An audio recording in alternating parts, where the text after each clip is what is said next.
Pemirsa, jelang perayaan Natal, tim unit Jibom Brimopolda Jawa Barat bersama anggota Polres Kuningan menggelar sterilisasi sejumlah gereja yang berada di Kabupaten Kuningan, Jawa Barat. Sterilisasi dan pengamanan juga dilakukan di sebuah gereja di Surabaya, Jawa Timur.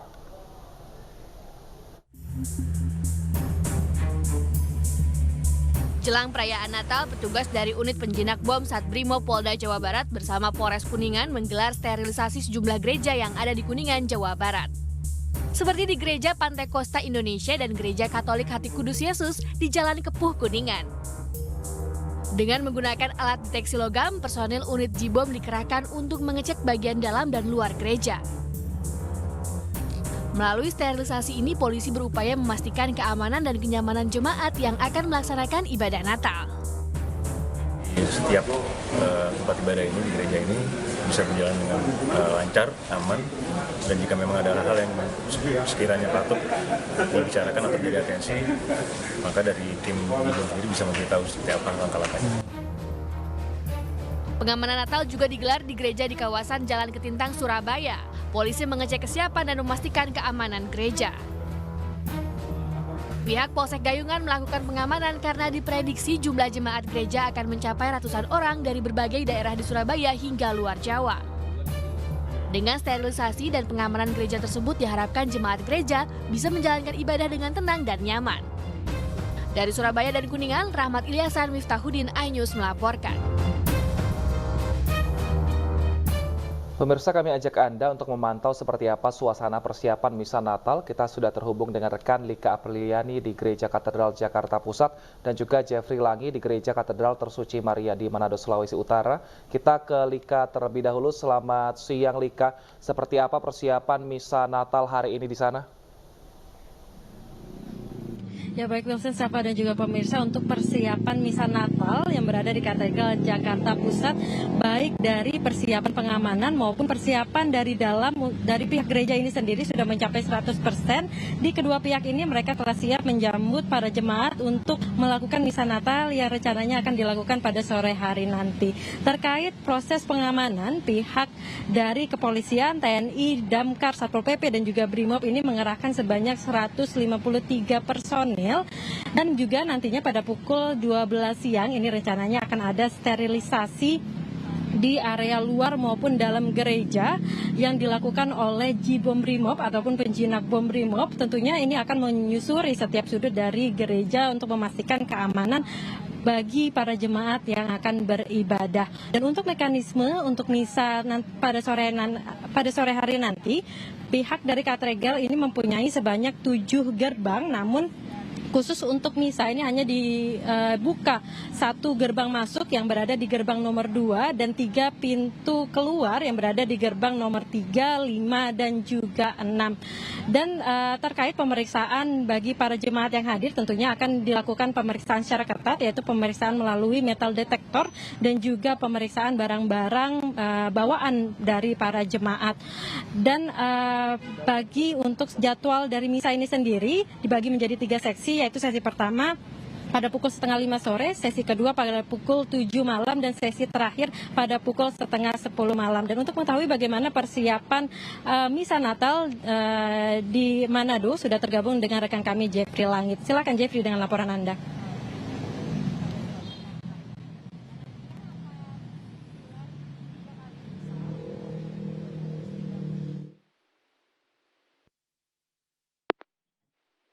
Ya. Dan baik ya.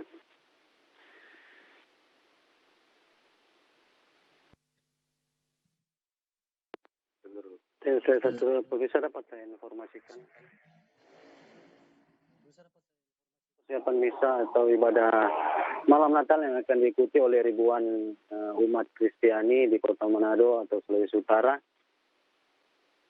yang tersebar pada malam nanti. Dan saat ini saya berada di Gereja Katolik Hati Tersuci Maria Manado, di mana para umat mulai mempersiapkan ibadah atau misa malam Natal pada sebentar malam.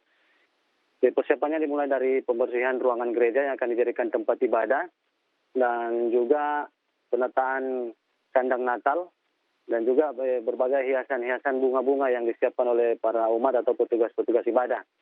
Dan untuk misa malam Natal kali ini rencananya akan diadakan dalam 2 sesi untuk di Kota Manado, Gereja Katedral Hati Tersuci Maria, di mana sesi pertama pada pukul 18.30 dan sesi yang kedua pada pukul 20.30 waktu Indonesia Tengah. Dan misa malam Natal ini rencananya akan dipimpin langsung oleh Uskup Manado, Monsinyur Roli Untu. Dan diketahui misa malam Natal ini mendapat pengamanan yang ketat dari aparat kepolisian, di mana pihak TNI Polri menerjunkan sekira 7.000 personil yang tersebar di sejumlah gereja di Sulawesi Utara dan objek vital lainnya.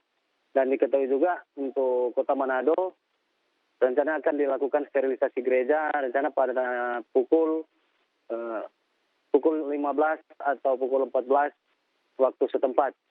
Demikian Wilson dan Syafa. Baik, terima kasih Jeffrey Langi atas laporan Anda, dan sebelumnya ada Lika Apriliani melaporkan dari Katedral Jakarta. Terima kasih, selamat bertugas kembali teman-teman.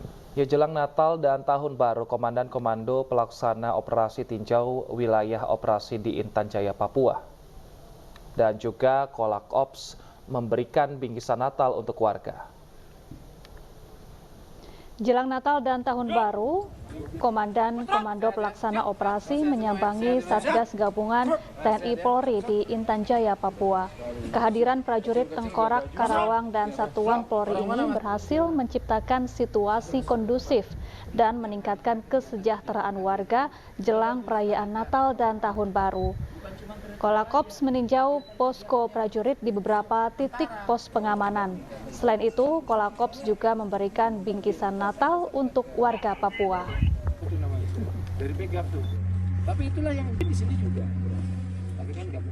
Pemirsa, jelang perayaan Natal, warga Tanah Toraja, Sulawesi Selatan membuat pohon Natal dari limbah daur ulang. Pohon Natal menghiasi jalan penghubung antara Kabupaten Tanah Toraja dan juga Toraja Utara.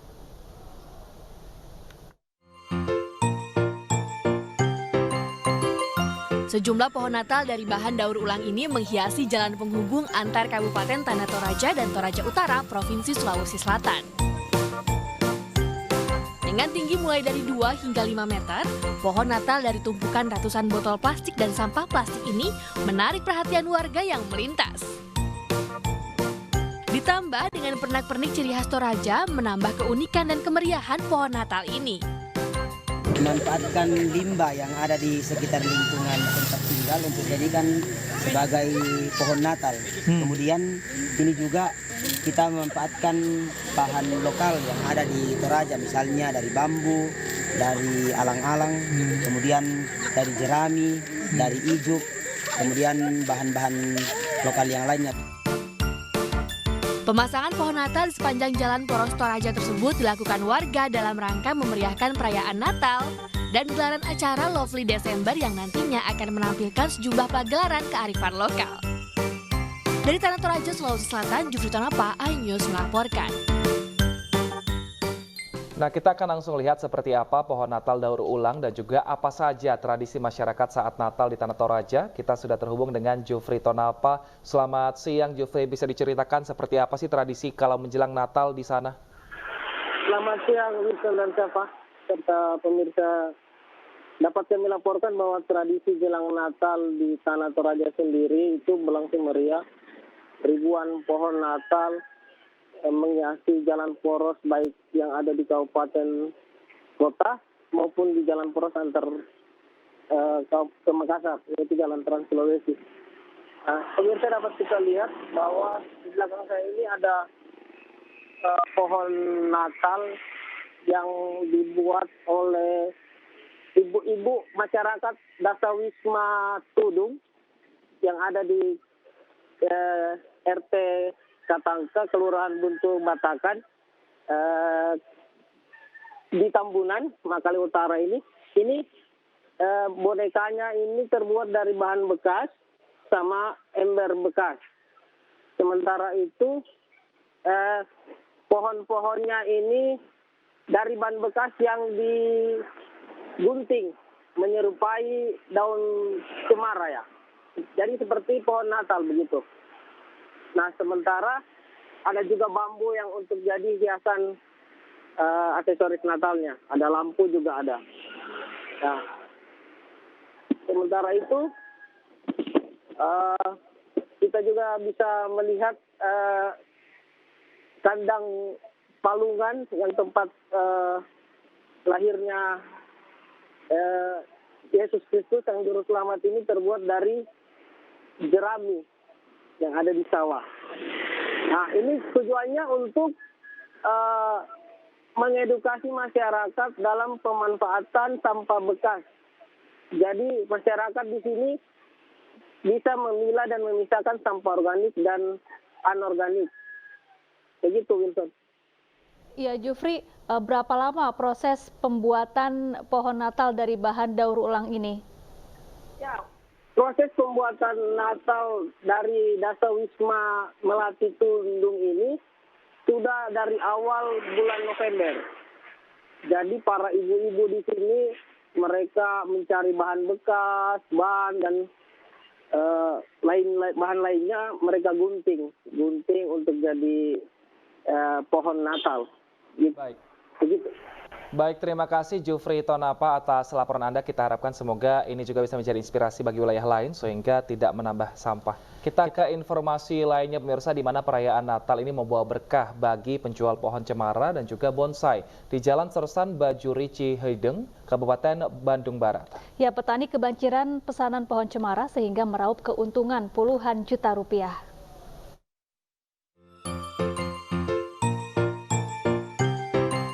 Salah satu benda yang hampir selalu ada di saat perayaan Natal, apalagi kalau bukan pohon cemara atau pohon Natal. Benda yang satu ini biasanya dipajang di rumah-rumah umat Kristiani dari menjelang hingga momentum Hari Raya Natal. Tentu, pohon Natal diburu guna mempercantik suasana Natal. Pohon Natal tidak harus dari pohon cemara yang besar. Tapi saat ini kebanyakan umat Kristiani memburu pohon cemara bonsai. Di kawasan sentra tanaman hias di Jalan Sersan Bajuri Cihideng, Kecamatan Parompong, Kabupaten Bandung Barat. Sejak awal bulan Desember, permintaan pohon cemara bonsai terus mengalami peningkatan, baik penjualan melalui offline maupun online. Sedangkan yang paling banyak diminati adalah cemara jenis buah-buah berukuran setengah meter berbentuk bulat. Peningkatan penjualan hingga 70% dibandingkan hari biasa. Paling 70% dari hari-hari biasa. Sejak awal bulan Desember. Biasanya kalau kiriman online yang kecil-kecil yang kayak gini ya keluar pulau ke Sumatera juga ada. Setengah meter, paling tinggi setengah meter. Harga yang ditawarkan pun bervariatif, mulai dari Rp250.000 hingga Rp3 juta untuk ukuran kecil, sampai Rp30 juta untuk ukuran yang paling besar. Dalam sebulan penjualan meraup puluhan juta rupiah. Dari Bandung Barat, Yuwono Wahyu, iNews melaporkan.